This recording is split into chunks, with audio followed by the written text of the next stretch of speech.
What do you want to talk about today? Anything besides the UFC 278 fight card? All right, he wants the Schmo to wing it. He wants the Schmo to wing it. Ladies and gentlemen, here we are.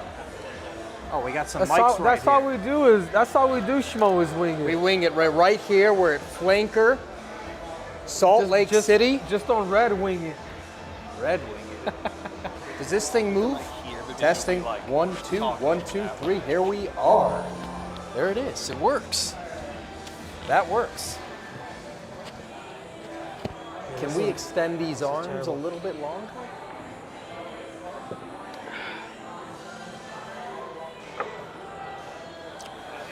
It's probably for the better it's further away.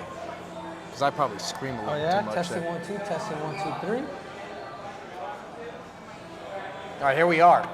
Live stream right here, the Triple C and Schmo Show. People are flying. There we are. Here we are. Bring them out. Bring them out. Bring them out.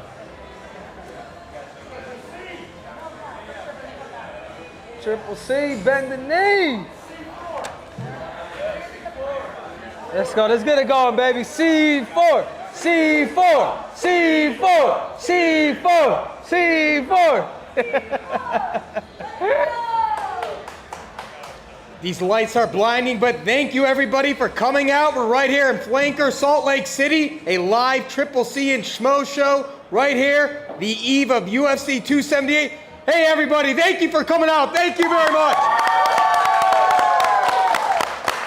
Before we begin, we have Triple C, Henry Cejudo, the champ, the king of cringe, Humble Henry. When's this guy coming back? Is that a question, Schmo? That's a question. They all want to know. When are you coming back, Triple C? Is that you guys' question? Yeah. They can all get it. Line them up. No, but this is the thing. This is the thing, Schmo, that we have to understand with the UFC. Is that anything can happen, and they're pretty. As much as fighters are unpredictable, so is the UFC. You know, right now we have Peter Yan versus Sean O'Malley. You know, if Sean O'Malley ends up winning, I think they're probably gonna try to skip Triple C. I don't know, Triple C. I mean, there's a lot going on in the bantamweight division. Tomorrow night, Merab Dvalishvili against the legend, the king of Rio, Jose Aldo. We saw last week what happened to Dominic Cruz, Cheeto Vera, the TKO. You gotta win in spectacular fashion, and then maybe you'll get your opportunity in the bantamweight division. No, of course. Like it's there, man. I retired with 2 belts. Like I don't want to, especially at 35. It's almost like I don't want to chase anybody. Who I'm really chasing is Alexander the Average. That's who I'm really chasing, because to me, I know that 135 pounds. I want that belt to use it as leverage.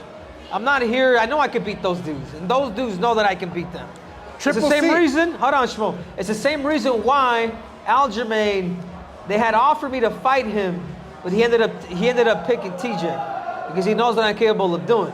So he wants the easy fight. But that being said, if I need that belt to have leverage to fight Volkanovski, that's kind of where I'm going for. It wasn't too long ago you were face-to-face with Volkanovski in the T-Mobile Arena when he beat Max Holloway. What'd you see when you looked at him eye to eye? Tell this live audience. Well, he was about up to here to me. And I saw a dude that respected me, but I also saw a scared little girl too. So Alexander the Average, if you're watching this, you already know. And this is the thing, Schmo, that I am gonna say is, if Islam beats Charles the Bronx, you know, and let's be honest, that's kind of where more of like my side is going. That's a really bad matchup for Alexander Volkanovski. You know why? It's because he has a very, very strong base. And it's called wrestling, and it's called submission wrestling. And when you get a guy like that on top of you, when we never see Volkanovski on bottom, the dude's gonna take him down, he's gonna hurt him. The UFC doesn't want that. But wouldn't want that. Well, realistically, you're gonna have to fight in the bantamweight division. That championship fight's TJ Dillashaw. It's Aljamain Sterling. You're the last man to beat TJ Dillashaw when he came down to 125. You know if he beats Aljamain Sterling, he's going to want his opportunity at revenge. So likely, you would have to fight TJ Dillashaw, right? In that next fight, if he beats Aljamain Sterling? Yeah, but TJ Dillashaw, TJ Eposhaw can bend the knee, man. He absolutely sucks, man. Think about the insecurity that you have to to pop yourself in the arse every morning, to face me. I mean, think about it, Schmo. Well, Triple C, how many times have you been tested by USADA to date? I've already been tested 5 times. 5 times. 5 times. Well, Paulo Costa, they interrupted his sleep this morning. Did you hear about that? They did a blood test, USADA. Well, when you're writing, what do you say, secret juice on his damn bottles, then I don't blame him. What do you think's in that secret juice? Oh man, it's probably some horse sperm. I don't know, dude. Something. Thank you. The Schmo had to reach over here every time we talk. Thank you. This is our producer, Michael Wands. You guys, give it up to Michael. Hey, ladies. Schmo's going like this. Ladies, that he's single. Looking to mingle. Ladies and gentlemen, UFC 278 is tomorrow night. It's a loaded card. Where should we start? I think it's got to be the main event. You got Usman, Hollywood Usman. He likes that title. Kamaru Usman against Leon Edwards, a rematch. They fought in 2015. You know Kamaru Usman. You know the champion well. How do you see this playing out, Triple C? Yeah, I do, and I think Kamaru Usman, like he's what he has over Leon Edwards is experience, and he's had more technical matches against a lot higher opponents than Leon has fought. But that being said, Leon too has got a lot better. If you watch him if you watch his stand up now to what he had back then, if you watch his defense now from wrestling to what it was then, he is a different fighter. Both fighters have evolved, but at the same time, if Leon Edwards could keep it on his feet, I think he could make it interesting. Well, the question is, how much has Leon evolved versus how much has Kamaru evolved? And listen, the odds makers at BetOnline, they got Edwards at plus 285, Usman minus 350. Is there one specific part of Leon Edwards' game that you think he could take advantage over Kamaru Usman? You're talking about Leon. His defense and his technical striking. If he's able to get patterns off of Kamaru Usman, because when you're a champion and people have a lot of tape on you, this is when people start to kind of figure you out. This is why every fight camp I fight everybody different. If people were to really describe my style, it's different every single time. Can Kamaru Usman kind of make those adjustments too? Because he has to. Because Leon Edwards' striking is still sharp. But I would have to say is, I always go back to the most simplest things. His entries, his distance management, his composure, his position.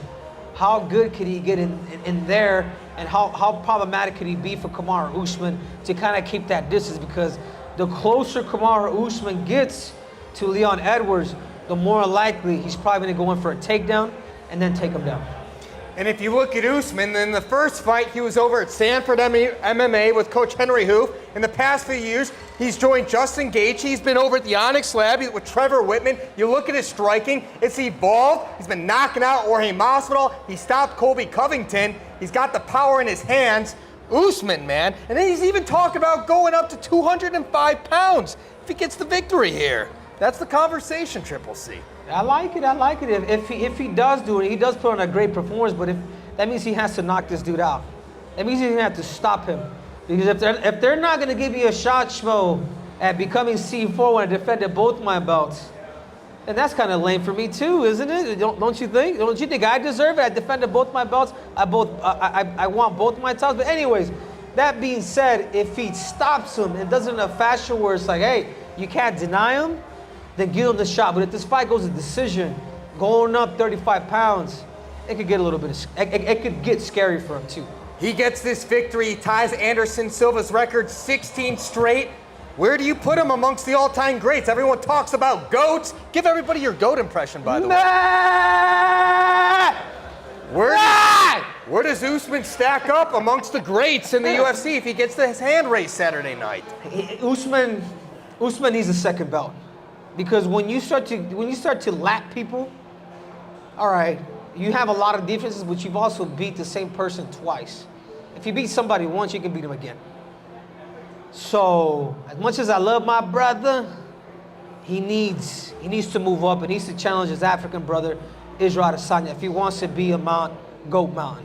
I'll fight my friend. I'll fight anybody for that second belt. I don't care who it is because it's all about the mission. And then you guys can be friends afterwards. You guys can do whatever. You guys can dance, whatever you guys want. Grind. You guys can do it all. But first thing is first. You gotta go out there. You gotta get your gold. You need that second strap. If not, to me it's hard to put them in top 5, top 10, 100%. Okay. And the thing is, guys, is I'm that type of guy and that type of friend that I'll be like, I tell Kamaru Usman this, like straight to his face, go up, win your bout, forget the friendship, whatever the hell you guys have, go out there and win it because time flies. You want to make history, bro. And that's all there is to it. At the end of the day, mixed martial arts is a competition, and when you see it that way, that's just the way it is, Schmo. Well, if you're new to the show, Mr. Cejudo, the champ, and I like to have some bets. We've done a bet before. He lost the first bet. He had to do 50 push-ups, wearing a Speedo, eating Cheetos, and we got to do a second bet. And that second bet involves... Let's put the Schmo on the thong. What do you guys think, people? See-through. But he's got to win the bet. But the bet is over what's going to happen in Madison Square Garden over the middleweight strap. Alex Pereira against Israel Adesanya. And if Alex Pereira beats Adesanya, and let's say Usman wins Saturday night, he doesn't have to go to 205. Then he fights at 185. And then he can contend for 2 belts without going up 30 pounds like that. And Triple C, you're betting on Alex Pereira. The Schmo's betting on Israel Adesanya. We got to figure out what that bet is. Audience, what do you think we should bet on the winner for that fight? Shake your head. Oh, shake the head. Come on up. Shaving the head? Wow, give him a hand, everybody! What's your name in here? Seth. I don't know if we can trust Seth. I think he's wearing a Bellator shirt right now. Whoa! Chicago won the belt. Champ. Oh, heck yeah. Yeah, I think you both should shave your head. What loser? How about a Brazilian wax? A Brazilian wax. Even better. Would you agree with that? I'll agree with that. We're gonna do a Brazilian wax. There it is on the You're fly. talking about everything? We appreciate everything except the hair. All right, is that okay? I'll join the bet too. He's gonna join the bet. Damn! All right. I'll join the bet only if Michael joins the bet. A little awkward with the microphone there, but all right. Brazilian wax except the hair. That includes eyebrows, though, Triple C. Let's do it, man. I don't care at this point, dude. Shave it all. All right. Take it all. All right, let's move on. We call this in our show typically the silver medal moment. The first thing we started with, the gold medal moment, was Usman and Edwards. Let's go to the co-main event. Borrachina Paulo Costa is fighting Luke Rockhold. The Schmo asked, why can't we put a belt on the line for this? Right? BLF, best looking fighter. They do a BMF belt for Masvidal and Nate Diaz. Why not a BLF belt? You guys like that idea? All right, I want to know. Late, but I want to know the who is what did Captain say? Who is the most darnest good-looking fighter between Paulo Borrachina and Luke Rockhold?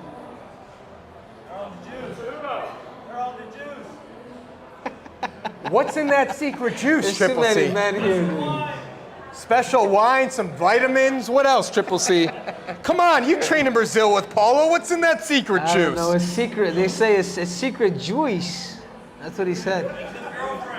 But anyways, that being said, I think this fight, I'm gonna have to, Schmo. I'm gonna have to go with Paulo Costa.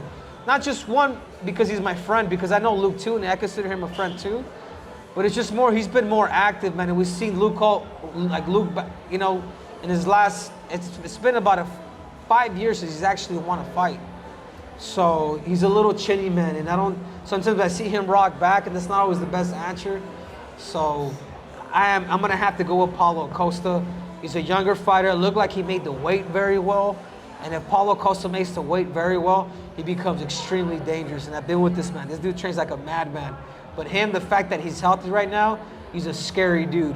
And I would have wished that Israel would have fought that scary dude, but he just didn't get that. But tomorrow night, we will see that.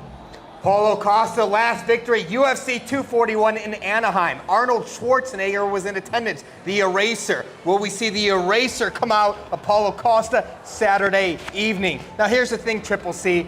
When your chin goes, your chin goes. Can the recovery help? Can the time off help him? That's the big question right here, because everyone's talking about Luke with the chin. But here's the thing, Bet Online, our buddies over there, minus 370 for Paulo, plus 305 for Luke. The Schmo thinks Luke Rockhold has more ways to win this fight, but all it takes is that power, that one shot from Borrachina, Paulo Costa. This thing goes to the scorecards. The Schmo likes Luke Rockhold, but Paulo Costa can knock this guy out.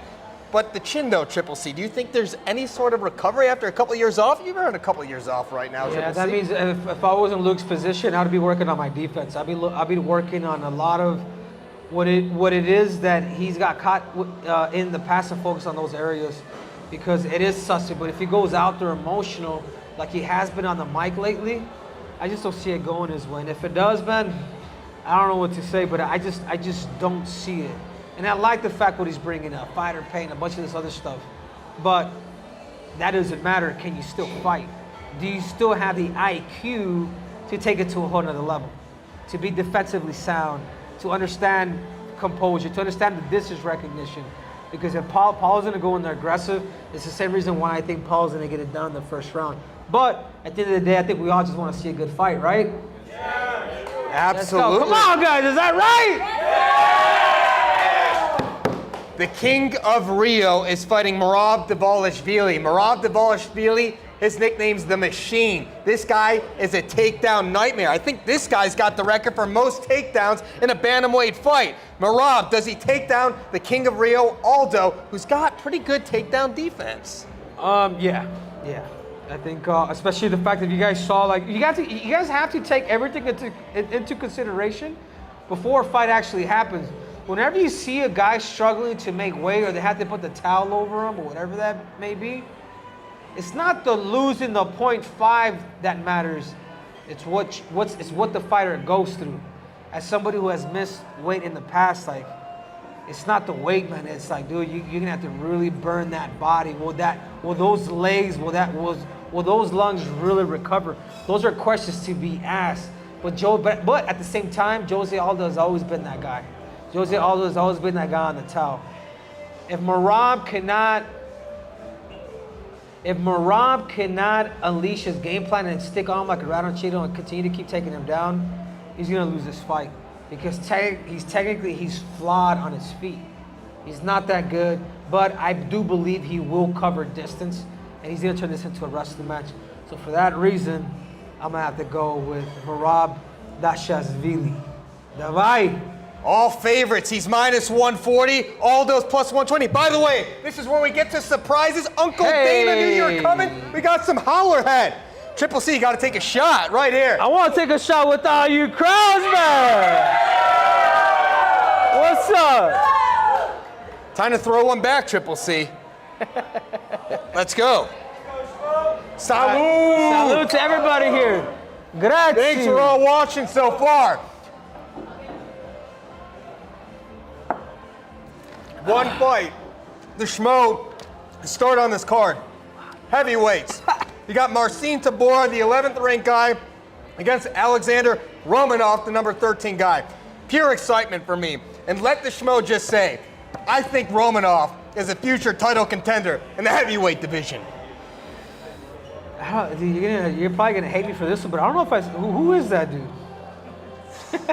You're gonna find out Saturday night, Triple C. Yeah, how many fights does he have in the UFC? He's got a few right now. The Schmo's been watching him inside the Apex. This guy finishes opponents. He's got great wrestling. Is he Russian?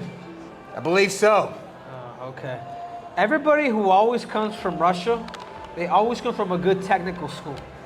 And if there's one country that I respect the most out of everybody, is the Russians. And every time I see a name that's Russian or they come from the school of Russia, you know they're fundamentally sound. So I don't know him, but I'd probably go with him too. All right, ladies and gentlemen, the Schmo promised a little fun right here. We got a box of cards. Who here likes their UFC collectible cards right here? All right, here we go. Got a question for you all right here.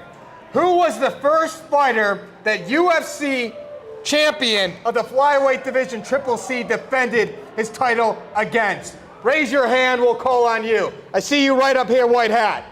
Come on right over here. Come on up to the Schmo mic right here. Wait, which belt? The flyweight belt. He defended it? Defended, first title defense. Come right in the middle between us. Smother us. Oh. How's it going, man? TJ? There you go. There it is, TJ Dillashaw. That was in New York, my man. Come on, give him the ding, ding, ding, Ding, ding, ding. You get this pack and you got to open it right here on camera. Pop a squat right here, though, so we can all see you. Yeah, right here. Here we go. He's opened up his pack of cards. It's TJ Dillashaw, Brooklyn, New York. And that's why the Schmo thinks if TJ Dillashaw beats Aljamain Sterling in Abu Dhabi, he's going to want a chance at a rematch at this guy, but at 135 pounds. Let's go, man. Dude, I am going to make those dudes bend, and it's so crazy. What do we got here, my man? What, the first person on the card? Yeah, who's on the card? Habib. Habib. Oh, wow. That's sick, man. Let me see that. There you go. Chihara Show. Justin Gaethje. There it is. Wow, okay. Rivals. Just retired. Uriah Hall. That's right. Okay. Derek Brunson. All right. They got the blonde hair. It's Blonde Brunson. Blonde, blonde, blonde. Cisco. Zui Lee. Zhang Weili. The return of China. How many cards come in this thing? I don't know, dude. We're not about to. We're not. Leon Edwards. All right, Leon Edwards. Oh yeah, Is you that got only Leon, for dude. I like that. tomorrow night? I actually like Leon too, man. That's what's up. Yeah, he's good. Yuri. Yuri. Prochazka. Prochazka. Man, fight ready. Yep. Trained him too. Just saying. Rose Namajunas. All right, ladies and gentlemen. All right, I think that's enough, man. Pass them out to your friends. All right. There you go. Hey guys, you guys give him a hand. What's Give up? this guy a hand. Come on, dude. Give this guy a hand. Hey, you brought up Yuri. I know he's trained with Jon Jones. You trained with Yuri. You trained with Jon Jones. Jon Jones on Twitter talking about coming back. UFC 282 T-Mobile Arena. This guy's worked with Jon Jones. Let this audience know your thoughts on Johnny Bones Jones. I'm gonna tell you guys something about Jon Jones. Lock them doors.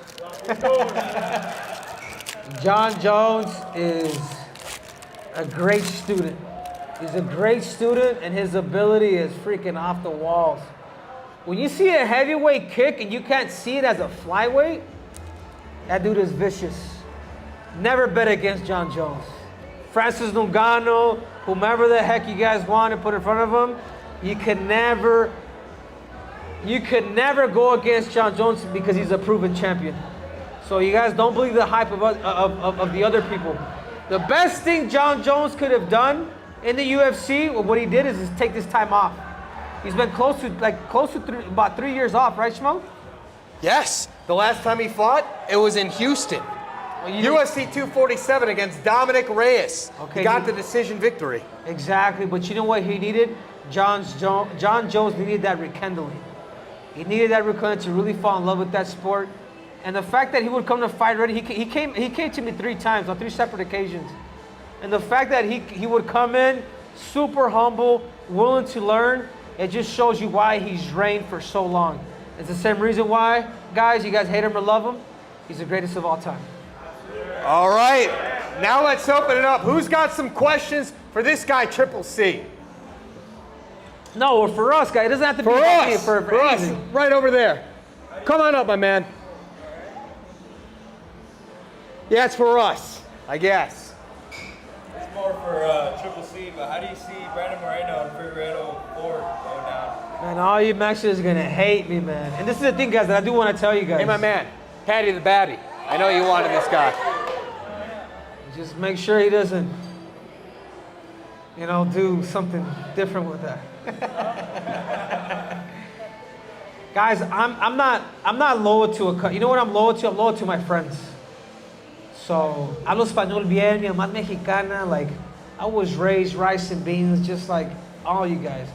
But I will forever be loyal to the people that come into my life. Even with Weili going up against Rose. I'm an Olympic champion, by the way. Guess what, man? I was representing China like you guys wouldn't believe. It's because she's my friend. So if you guys really understand my concept of why I do things, it's based off the people who I've met, and that's true love, man. That's true friendship. The fact that you can put countries aside and understand and know the person and be like, hey, I am with you, even though the Mexican people may hate me. I'm good, man. I'm good. Like, you know what I'm saying? But I will forever be Mexican too. Like, you know what I'm saying? I like Brandon. Me and Brandon, we trained in the past. We had a great relationship. He stayed with me for X amount of months. I would fly him, I'd bring him out, him, his family, and everything. But at the same time, when the relationship is kind of tarnished, it is crazy because I still have love for him. And I told Davidson this, and he started crying when I told him what he wanted. So I want you guys to know this. Like, this is the real Henry. I says, once Davidson defeated Brandon Moreno, and I told him, I said, Davidson, I didn't do that to go against like Brandon. Like, no. You know why I wanted to do that, dude? I know the gifts that I have to help somebody, and I just wanted to help somebody accomplish their dreams. And I was able to do that with you. And the dude literally started bawling, man. Because it's not about flags, dude. As proud as I am to be American, number one, but also Mexican. It's about the people that come into your life, and how is it that you can make a difference? You know? Brandon knows my heart. I think even his family, whether we're no longer friends or whatever you want to call it, but I don't hate anybody, dude. And if he wins it again, dude, because at the end of the day, like I told you guys before, this is all about competition. Let the best man win. And ironically enough, the Schmo was actually sitting right here yesterday. Brandon Moreno. Anyone in the audience here yesterday for Brandon Moreno's video? The Schmo interviewed the interim champ right here, and he knows that championship fight's either going to happen at T-Mobile in December or it's going to happen in Rio in January. And hey, when have we seen two guys in the UFC fight 4 times? Pure excitement, baby. Let's go. Let's go. Who's got one more question before we bring up one special guest? Right in front, Mr. Cage Fury. Come on up here, man. Come on up. Come on up. Oh, you do. You got a pack right here, too. It's better be a good question. Come up in the middle for us. Come up in the middle, man. Smother the Schmo. All right. Actually, I got a question for you, Henry. No one likes the Schmo. I'm surprised, I've been dude. asked for a while. All right. Do you think that folk style wrestling is a better base for MMA than other styles like Greco because of the nature of the bottom position and having to stand up? 100%. This is why. Is this shit on? Is this stuff on? I think it's turned off. Is mine working? Come on. Is that on? I think it's back on. Check yours. Testing 1, 2. You might have hit it off. Dude, that's such a good question, man. It's a great question. You're a fighter. Yeah. And this is the thing, guys, is the best wrestling for mixed martial arts in the world, and I'll tell it to Khabib and anybody, it's not Dagestani wrestling. It's American folk style wrestling because of the top control that they have. The fact that you can control somebody, you don't have to play the jiu-jitsu game where you take somebody back. What folk style wrestling does is they make you work. They make you work. They make you stand up, break you down. They make you get up. They just continue to keep breaking down, grinding you. So that being said, man, that is a great question because that's one of the areas that I've been developing is just top control, knowing how to spiral people and how to nobody can necessarily I'm getting very, very good at it, and I go back to it, and that's something that I'm proud of because it's American style wrestling, dude. That whether we become the best in the world, because Russia internationally is the best, and I hate it, but I gotta respect it because it does come from Dagestan. That's the majority of the guys. Like when I won the Olympics, Schmo, I was the only guy that was from non-Dagestan that won an Olympic gold medal. You know what I'm saying? Like that's how cultural it is down in Russia. You know what I'm saying? Like literally 6 out of the 7 guys were from that same region of where Khabib was from. Like that's how religious the damn sport of wrestling is. It's a trip. And the Schmo just wants to add one more thing because this guy's got all the accolades. We're talking about a guy who's got a gold medal and champ in the UFC. Hasn't been done before. Right now, a hot name, rising prospect, who's not technically even in the UFC. He's got another fight in the Contender Series September 27th. He's got all the accolades. Penn State in the wrestling, Bo Nickel. Listen, what this man accomplished in the Olympics, the gold medal, it speaks for itself. Great question for you, man. And without further ado, I want to introduce everybody a man who's been instrumental in the life of this man, who's going to be with Black Cena, who he brought up, Paulo Costa. He's got something on his mask. His name Captain is Cringe. He's a little cringy too. In this guy's corner, Captain Cringe, Eric Abaracin, Captain Americas. You guys give it up, man, for Captain Eric. Yeah, give it up. I don't. Hey, Captain Eric, I have a question for you since you're here, man. Yes. Go ahead. What's your take on the sexiest fighter, Luke Rockhold versus Paulo? What'd you call it, Captain? Luke Steel plus the Man of Steel. Who takes it all, man? Come on, give us. Who takes it all tomorrow night? I think that the eraser is going to erase Rockhold's good looks in the second round and win the BLF. What's that? BLF, the best looking fighter belt. Schmo said it yesterday. I tried. I thought it was genius. They made him sit down. I was like, what? That was awesome. It was my last question. No one made the Schmo sit down. I think we make a belt. Henry's got 4 belts. Let's take one of his belts, make it a BLF belt. Put a mirror When you on got the that front. much gold, Captain, you can do anything. Whatever you want to do, bro. But you know what? This mask is special because today is August 19th, 2022.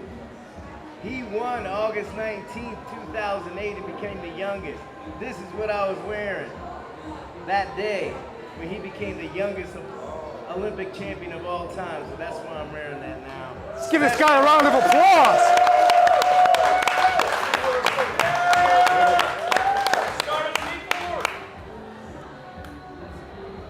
What else we got? Was that really the mask? Nigga? This Is that it?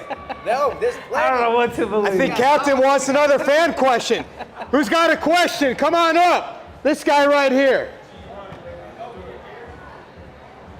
Come on up. Come on up.